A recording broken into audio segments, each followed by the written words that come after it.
Bismillahirrahmanirrahim. Gaza বধূ গাইদুকা রাসূল কারীম সাল্লাল্লাহু আলাইহি ওয়াসাল্লাম ইহুদীদের সঙ্গে যে মৈত্রী চুক্তি করেছিলেন সেই চুক্তি ধারা গুলি আমরা ইতিপূর্বে উল্লেখ করেছি। তার দিলের একান্ত বার্তা ছিল চুক্তিতে উল্লেখিত সবগুলো শর্ত পূর্ণরূপে বাস্তবায়ন করা কার্যগ্রস্ত তাই করেছিলেন। তাই তো দেখা যায় চুক্তি করার পর থেকে আজ পর্যন্ত কোনোদিন কোনো মুসলমান এমন কোনো কাজ করেনি যা চুক্তি পত্রে উল্লেখিত শর্তের এক বিন্দু বিতর্ক পরিমাণ বিপরীত হয়। কিন্তু বড় ইহুদিরা তো পৃথিবীর এমন এক জাতি গাদ্দারি, প্রতারণা, প্রবঞ্চনা পরিপূর্ণ, যাদের অতীত ইতিহাস ধোঁকা আর খেয়ানত ছিল ইহুদিদের চরিত্রের অন্যতম বৈশিষ্ট্য। এ জাতির ইতিহাস এমন কোনো অধ্যায় চোখে পড়বে না যেখানে মুহূর্তের জন্য তাদের এই গুণাবলী গায়েব হয়ে গিয়েছিল। সুতরাং এখন যদি চুক্তি বিরোধী কোনো কিছু তাদের থেকে প্রকাশ পায় তবে তাতে আদৌ বিস্ময় কিছু ছিল না।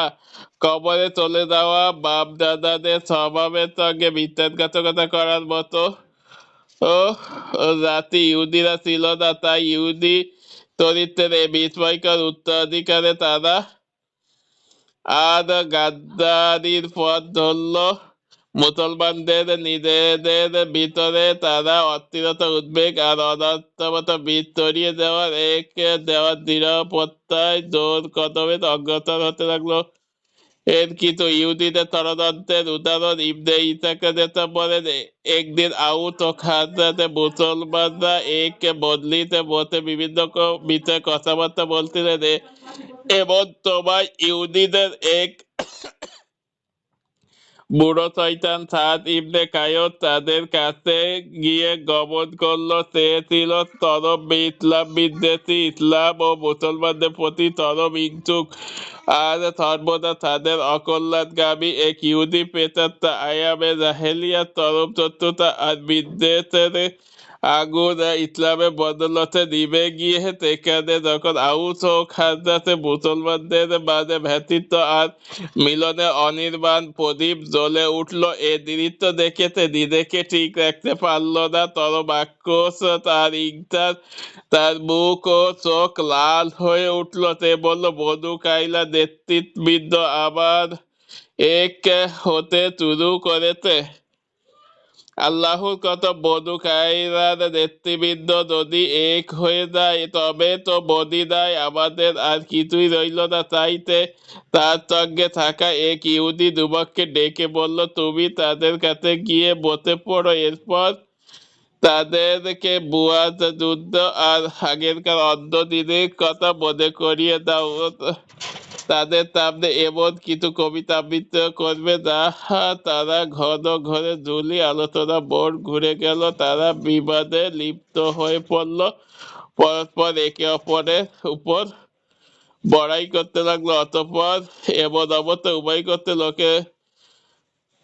লোকেরা একে একজন একজন হাঁটু গেড়ে বসে চরম বিবাদে লিপ্ত হলো। অতঃপর তাদের একজন অপরজনকে বলল, তাহলে চলো এখনই সেই অতীত দিনে ফিরিয়ে আনি। অর্থাৎ চাইলে চলো অতীতে গৃহযুদ্ধ আবার লিপ্ত হয়ে পেশির বল প্রয়োগ করে দেখি। চরম উত্তেজনার ও বিদ্যা উভয় দল হারা চৈতন্য হয়ে পড়ল। তারা বলল, ঠিক আছে, হায়দা মোকাবেলা, হাতিয়ার ও যুদ্ধের ঘটঘটা তখন তাদের মাথার উপর প্রবল আবেগে ঘূর্ণমান ছিল। এই খবর গিয়ে পৌঁছল রাসূল কারীম সাল্লাল্লাহু আলাইহি সাল্লামের নিকট। খবর পেয়ে তিনি উপস্থিত সাহাবে কেরামকে দিয়ে তাদের কাছে ছুটে এলেন এবং তাদের উদ্দেশ্যে তিনি বললেন, হে মুসলমান গণ, সাবধান সাবধান, আমি তোমাদের মাঝে জীবিত থাকতে তোমরা জাহেলিয়াতের আচরণ নিয়ে টানাটানি শুরু করে দিয়েছ। অথচ আল্লাহ তাআলা মেহেরবানি করে তোমাদেরকে ইসলামের পথে নিয়ে এসেছেন। তার মাধ্যমে তোমাদেরকে সম্মানিত ও ইজ্জত আলা করেছেন। জাহেলিয়াতের কচুলতা থেকে তোমাদেরকে নাজাত দিয়েছেন। কুফরি ও অন্ধকার থেকে তোমাদেরকে বাইরে টেনে এনেছেন। তোমাদের পরস্পরের হৃদয়গুলোকে মোসাব্বত আর ভালোবাসায় ভরিয়ে দিয়েছেন। রাসূল কারীম সাল্লাল্লাহু সাল্লামের কথা তারা ফিরে পেল, তারা বুঝতে পারলো এটা ছিল শয়তানের একটা ধোঁকাও। ঘরেতে চতুর ষড়যন্ত্র। তখন তারা খুব কাঁদছিল, দাউদ কাঁদতেন, এক অপরজনকে গলা জড়িয়ে ধরলেন। এরপর রাসূল কারীম সাল্লাল্লাহু সাল্লাম পিছনে সম্পূর্ণ অনুগত হয়ে ঘরে ফিরে গেলেন। এভাবে আল্লাহ তাআলা ইসলামের চিরশত্রু সাদ ইবনে খায়াতের তরফে আগুন জ্বলে ওঠার আগেই ঝপ করে নিভিয়ে গেল। ইহুদিরা মুসলমানদের মাঝে বিভেদ আর অনৈক্যর সৃষ্টির পেছনে যাওয়া ইসলামীর পথে প্রাচীর দাঁড়িয়ে করার পেছনে যে কতটা প্রচেষ্টা ব্যয় করত এটা তার একটি উদাহরণ মাত্র। এক্ষেত্রে তাদের আরো বহু পদক্ষেপ ও কর্মপদ্ধতি ছিল। কখনো তারা মুসলমানদের মাঝে মিথ্যা গুজব রটিয়ে দিত, দুর্বল ও মুসলমানদের হৃদয় সন্দেহ দ্বারা ওটার জন্য দিনের শুরুভাগে তারা ঈমান নিয়ে আসতো। আবার ভাবে কুপরিকত তাদের সঙ্গে অনৈতিক ভাবে সম্পৃক্ত কেউ যদি ঈমান আনতো তবে তারা তার জীবিকা পথকে সংকীর্ণ করে দিত। যদি তারা তার কাছে কিছু পেত তবে দিন রাত তার জন্য তাগাদা দিতে থাকতো। আর যদি সে তাদের কারোর কাছে কিছু পেত তারা অন্যায়ভাবে তা ভক্ষণ করতো। আদায় না করে উল্টো বলে দিত, তুমি তখন তোমার বাপ দাদার ধর্মের উপর ছিলে, তখন আমাদের কাছ থেকে ঋণ ছিল, কিন্তু এখন তুমি জন্ম ত্যাগী হয়ে গিয়েছ, তখন আমাদের কাছে তুমি আর কিছু চাইতে পারবে না। রাসূল কারীম সাল্লাল্লাহু সাল্লামের সঙ্গে তাদের চুক্তি থাকা সত্ত্বেও তারা বদর যুদ্ধের আগেই এতরফ শুরু করে দিয়েছিল, কিন্তু রাসূল কারীম সাল্লাল্লাহু সাল্লাম ও সাহাবে কেরাম এসব কিন্তু মুখ বুজে সহ্য করতেন, কারণ তাদের দিলে তামান্না ছিল, হাই যদি তারা সঠিক পথে দিতে পেত, যদি পুরো মদিনায় সুখ শান্তি বড় একটি জান্নাতে পরিণত হতো। বনু কায়নিকা যুক্তিভঙ্গ।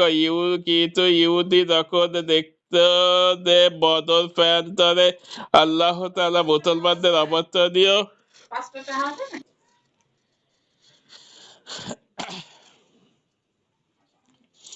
একগামী শুরু করত,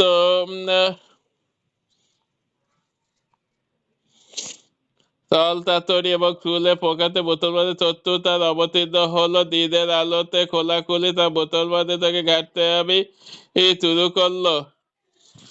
এক্ষেত্রে তাদের গুরু ঠাকুর ছিল কট্টর ইহুদি কাব্যিদ আশরাফ। তাহার ব্যাপারে আমরা পরে আলোচনা করবো। তেমনি ভাবে মদিনা ইহুদিদের গোত্র তিনটির মধ্যে সবচেয়ে খারাপ আর ইতর মার্কা বনু কাইনুকা। তারা মদিনা মধ্যে বনু কাইনুকা নামক নিজেদেরকে নাম করা মহল্লায় বাস করতো। জালে তারা ছিল কামান, কিন্তু বিভিন্ন ধরনের ঘটি পেয়ারা তারা তৈরি করতো। কুদরত ও দত্ত পেতার কারণে স্বাভাবিকভাবে তাদের সকলের কাছে সমানত্ব হাতিয়ার ছিল।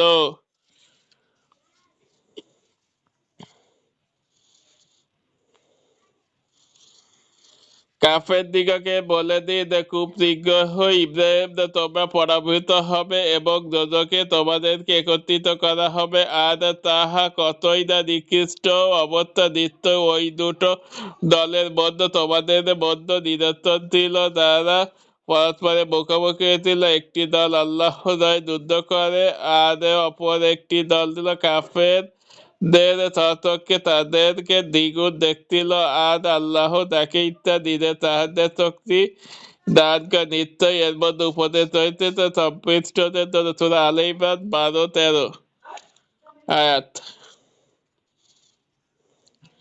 অবরোধ, আত্মসমর্পণ ও নির্বাচন।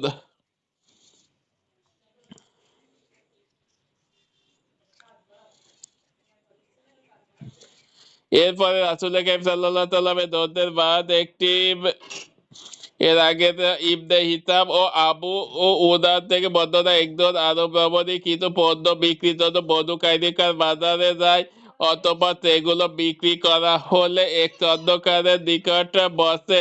তখন সেখানে উপস্থিত ইহুদিরা তাকে তার বুকে নেকাব খুলে বলে, কিন্তু তে অতিকৃত নাই। তখন সেই চন্দ্রকার মহিলা অগতরে তার পরনে কাপড়ে এর একটি প্রান্ত পিঠে ত্বকে বেঁধে দেয়। এতে করে সে যখন দাঁড়ায় তখন তার লজ্জাস্থান সকলের সামনে বের হয়ে পড়ে। এ দৃশ্য তারা হেসে ওঠে এবং মহিলাটি চিৎকার করে ওঠে। তখন এক মুসলমান ইহুদি অন্ধকারের উপর ঝাঁপিয়ে পড়ে তাকে হত্যা করে ফেলে। তখন ইহুদিরা ক্ষিপ্ত হয়ে সেই মুসলমানকে হত্যা করে। এতে করে তার পরিবার ইহুদিদের বিরুদ্ধে মুসলমানদেরকে তাদের জন্য ডাক দেয়। আর তখনই তাদের বধূ কাইরুকার মাঝে সম্পর্কে নথি পুরোপুরি ছিঁড়ে দেয়। তার দিকে পরিস্থিতি সম্পূর্ণ ঘোলাটে হয়ে যায়। অবরোধ, আত্মসমর্পণ ও নির্বাচন। এরপর রাসূল কারীম সাল্লাল্লাহু আলাইহি সাল্লামের ধৈর্যের বাঁধ একটি একটি করে সবগুলো ভেঙে দেয়। তিনি মদীনার জিম্মাদারি আবু লুবাবার আব্দুল মুনতির রাদিয়াল্লাহু সাল্লামের কাছে রেখে হামজা ইবনে আব্দুল তালিবের কাছে পতাকা দিয়ে আল্লাহ বাহিনী দিয়ে ছুটে চলেন বনু কাইনুকার বস্তিতে। যখন তারা রাসূল কারীম সাল্লাল্লাহু আলাইহি সাল্লামকে দেখলো তখন তড়িঘড়ি করে দুর্গে আশ্রয় দিল। রাসূল কারীম সাল্লাল্লাহু আলাইহি সাল্লাম তাদেরকে কঠোরভাবে অবরোধ করে রাখলেন। আর এই অবরোধ শুরু হয়েছিল দ্বিতীয় ঈদে শাওয়াল মাসে মাঝামাঝি সময় শনিবারের দিন। পশ্চিম আকাশে জুলকাদ তার নতুন তার ওঠার আগ পর্যন্ত ধারাবাহিকভাবে 15 দিন চলল অবরোধ। তখন আল্লাহ তাআলা তাদের মনে প্রচন্ড ভীতি ঢেলে দেন। আর এটাই আল্লাহর রীতি। তিনি যখন কোন কওমকে লজ্জিত পরাজিত করার ইচ্ছা করেন তখন তাদের অন্তরে ভীতি ঢেলে দিয়ে পৌর শক্তি তিনিয়ে দেন। অতঃপর তারা রাসূল কারীম সাল্লাল্লাহু আলাইহি সাল্লাম কে এই তত্ত্ব দিয়ে আত্মসমর্পণ করে যে তিনি তাদের জানমাল ও স্ত্রী পরিজন ও ছেলে সন্তানের জন্য যে ফয়সালা দিবেন তা তারা মাথা পেতে মেনে নিবে। এরপর রাসূল কারীম সাল্লাল্লাহু আলাইহি সাল্লামের নির্দেশে সবাই কে বেঁধে ফেলা হলো। এ সময় আব্দুল্লাহ ইবনে উবাই ও ইবনে সালুল আবারও মুনাফিকিতে লিপ্ত হয়। রাসূল কারীম সাল্লাল্লাহু আলাইহি সাল্লামের কাছে তাদেরকে মাফ করে দেওয়ার জন্য বারবার পীড়াপিড়ি করতে থাকে। সে বলল, মুহাম্মদ, আমাদের মিত্রদের উপর খানিকটা অনুগ্রহ করুন। উল্লেখ্য, বনু কাইনুকা খায়রাদের মিত্র ছিল, কিন্তু রাসূল কারীম সাল্লাল্লাহু আলাইহি সাল্লামের সিদ্ধান্ত দেওয়ার ক্ষেত্রে কিছুটা সময় দেন। এতে ইবনে উমাইর আরো তার আগে কথাই বলতে থাকে, কিন্তু রাসূল কারীম সাল্লাল্লাহু আলাইহি সাল্লাম তাহার কথায় কান দেন না। তখন ইবনে উমাইর তার হাত তুলে রাসূল কারীম সাল্লাল্লাহু আলাইহি সাল্লামের মর্মে পকেটের ভিতর ঢুকিয়ে দেন। রাসূল কারীম সাল্লাল্লাহু আলাইহি সাল্লাম তাকে বললেন, আমাকে ছেড়ে দাও। তিনি এতটা ক্রুদ্ধ হয়ে পড়লেন যে তার চেহারা বিবর্ণ হয়ে যায়। এরপরে আবার বললেন, আফসোস, আমাকে তুমি ছেড়ে দাও। কিন্তু মুনাফিক তার দৌড়াদৌড়িতে আরো পীড়াপিড়ি চালিয়ে যায় এবং বলে, আল্লাহর কসম, আমি আপনাকে ছাড়বো না যতক্ষণ না আপনি আমার মিত্রদের উপর অনুগ্রহ করবেন। তাদের 400 জন মর্মহীন ও 300 জন মর্মপরিত। তারা আমাকে লাল ও কালো মানুষ থেকে বাঁচিয়ে রেখেছে। অথচ আপনি থাকতেন এই সকালে তাদের সবাইকে পৃথিবী থেকে বিদায় করে দিতে। তাই না? আল্লাহর কসম, কালে দুর্ভিক্ষে আমি বেজায় ভয় পাই। পরিশেষে এই মুনাফিকটার কারণে যার বাহিক ও ইসলাম গ্রহণের বয়স এখনো পুরোপুরি একমাস যেতে পারেনি, রাসূল কারীম সাল্লাল্লাহু আলাইহি সাল্লাম তাদের সঙ্গে নমনীয় আচরণ করেন। তিনি তাদের প্রাণ ভিক্ষা দেন, কিন্তু তাদেরকে মদিনা থেকে বের করে অনেক দূরে চলে যাওয়ার নির্দেশ দেন এবং বলে দেন মদিনার ধারের কাছেও তাদের যেন কোনোদিন দেখা না যায়। তখন তারা বের হয়ে আরুয়াতে শাম এর দিকে চলে যায়। কিছুদিন যেতে না যেতে সেখানে তাদের অধিকাংশই ধ্বংস হয়ে যায়। যাওয়ার সময় রাসূল কারীম সাল্লাল্লাহু আলাইহি ওয়াসাল্লাম তাদের ধন ও সম্পদ জব্দ করেন। তার মধ্য থেকে নিজেদের জন্য ও তিনি 3টি কামান ও 2টি লৌহবর্ম ও 3টি তরবারি ও 3টি বত্তা দিয়ে দেন এবং গনিমত থেকে খুসুস ও বের করে দেন। গনিমতে মাল জমা করার দায়িত্ব ছিলেন মোহাম্মদ বিন মাসলামা রাদিয়াল্লাহু তাআলা